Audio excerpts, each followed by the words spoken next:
नमस्कार मंडळी, मी पल्लवी खेडेकर तुम्हा सगळ्यांचे आपल्या यूट्यूब चॅनलवरती स्वागत करते। तर आज मी तुम्हाला रेसिपी शेअर करणार आहे भरली वांगी। झटपट आणि टेस्टी अशी होणारी ही रेसिपी आहे। खूप सिंपल पद्धतीने होते, तुम्ही टिफिनसाठी सुद्धा लवकर करू शकता ही रेसिपी। तर जास्त वेळ न घालवता रेसिपीला सुरुवात करूया। तर इकडे मी छान अशी वांगी घेतलेली आहेत आणि त्यांना 2 कट मारून घेतलेले आहेत अशा प्रकारे। आणि आता ही कट मारून झाल्यानंतर लगेचच ही वांगी पाण्यामध्ये भिजत ठेवायची आहेत, जेणेकरून ही काळी पडणार नाहीत, त्यांचा कलर चेंज नाही होणार। तर आता स्टफिंगसाठी लागणारं साहित्य आपण बघणार आहोत। तर इकडे घेतलेली आहे कोथिंबीर, त्यानंतर घेतलेले आहेत शेंगदाणे। हे शेंगदाणे मी भाजून घेतलेले आहेत थोडेसे। त्यानंतर इकडे 2-4 कढीपत्त्याची पाने घेतलेली आहेत। त्यानंतर इकडे 4 मिरची घेतलेल्या आहेत आणि ही मिरची तिखटवाली आहे। आता हे सगळं मिश्रण आपण मिक्सरच्या भांड्यामध्ये काढून घ्यायचं आहे आणि ह्याचं थोडंसं जाडसर असं वाटण करून घ्यायचं आहे। ह्याच्यामध्ये पाणी आपण नाही वापरणार आहोत। आता ह्याच्यामध्ये तुम्ही आलं लसूण पण वापरू शकता। जर तुमच्याकडे पेस्ट असेल तर तुम्ही पेस्ट वापरू शकता। मी पेस्ट वापरणार आहे, त्यामुळे मी इथे आलं आणि लसूण नाही घेतलेलं आहे। आणि ह्याच्यामध्ये जिरंसुद्धा घ्यायचं आहे, पण माझ्याकडून ते स्किप झालं ॲक्च्युली, पण मी ते पुढे घेणार आहे सारणामध्ये। आता आपण ह्याचं जाडसर असं वाटण करून घ्यायचं आहे, हे बघा अशा प्रकारे।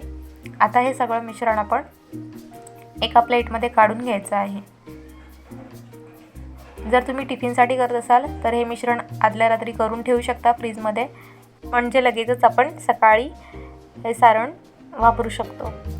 तर बघा आता इथे मी घेतलेले आहे आलं लसूण पेस्ट। आता ह्याच्यामध्ये थोडीशी हळद घ्यायची आहे। आलं लसूण पेस्ट ऐवजी तुम्ही मगाशी सांगितल्याप्रमाणे मिक्सरला वाटून सुद्धा घेऊ शकता। त्यानंतर इथे घेतलेलं आहे धणे पावडर, त्यानंतर थोडंसं गरम मसाला, ह्याच्याने स्वाद खूप छान येतो। आता आपण इथे थोडंसं जिरं टाकून घेणार आहोत। मगाशी मी तुम्हाला बोललेच होते की वाटणामध्ये मला घ्यायला आठवण नाही झाली। त्यानंतर इकडे चवीप्रमाणे मीठ टाकायचं आहे। आता हे मिश्रण सगळं एकत्र एकजीव करून घ्यायचं आहे। सर्व मसाले, मीठ जे काय आहे ते सगळं मिश्रण एकसाथ एकत्र करून घ्यायचं। आता हे मिश्रण आपण कट केलेल्या वांग्यामध्ये भरून घ्यायचं आहे।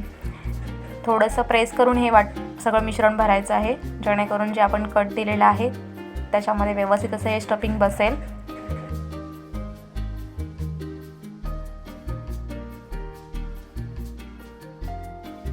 तर अशा प्रकारे मी सगळ्या वांग्यांमध्ये हे स्टफिंग पटापट भरून घेते। तर अशा प्रकारे मस्त असं मी हे स्टफिंग वांग्यांमध्ये सगळ्या भरून घेतलेलं आहे। हे बघा अशा प्रकारे सगळं हे मिश्रण भरून घ्यायचं। तर मी इकडे दाखवते तुम्हाला, हे बघा सगळं असे मस्त छान असे स्टफ करून घेतलं आहे। आता आपण एका पॅनमध्ये 2 चमच तेल टाकून घ्यायचं आहे।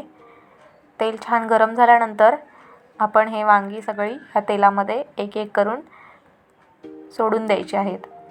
एकदम हलक्या हाताने वांगे सोडायचे आहेत, जेणेकरून आपल्या अंगावरती वगैरे तेल उडणार नाही। आणि तेल जास्त गरम नाही करून घ्यायचं।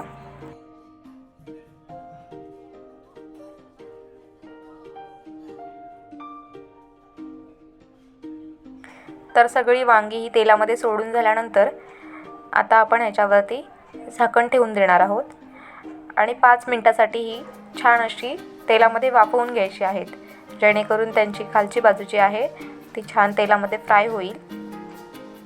तर 5 मिनिटं झालेली आहेत आता। तर आपण पाहूयात, हे बघा मस्त अशी आपली वांगी आता थोडीशी मऊसर झालेली आहेत। आता आपण ही पलटी करून घेऊया। आता त्यांची वरची बाजू आहे ती आपण तेलामध्ये सोडून घ्यायची किंवा पलटून घ्यायची, म्हणजे दोन्ही बाजूने छान असे हे गोल्डन रंगावरती शिजतील आणि आतलं स्टफिंग आहे ते सुद्धा छान असं एकदम मस्त शिजून निघेल। तर आता अशाच प्रकारे मी सगळी वांगी पलटून घेते आणि दोन्ही बाजूने छान एकदम तेलामध्ये फ्राय करून घेते। आता पुन्हा एकदा मी ह्याच्यावरती झाकण ठेवणार आहे, त्यानंतर तुम्हाला दाखवतेच। हे बघा एकदम मस्त अशी मऊसर अशी आपली वांगी शिजलेली आहेत आणि आतलं स्टफिंग पण छान असं शिजलेलं आहे आणि जे काही स्टफिंग होतं ते तेलामध्ये छान असं फ्राय झालेलं आहे आणि त्याचं जे काही आता स्मेल सुटलेला आहे घरामध्ये ते एकदम छान असं झालं आहे. तर ही गरमागरम वांगी आम्ही कधीच सर्व करतो आहे असं झालेलं आहे. तर तुम्हाला ही माझी आजची रेसिपी कशी वाटली हे मला कमेंट्स करून नक्की कळवा आणि व्हिडिओ आवडल्यास व्हिडिओला लाईक करा. चॅनलवर जर नवीन असाल तर सबस्क्राईब करायला विसरू नका. चला तर मग बाय बाय.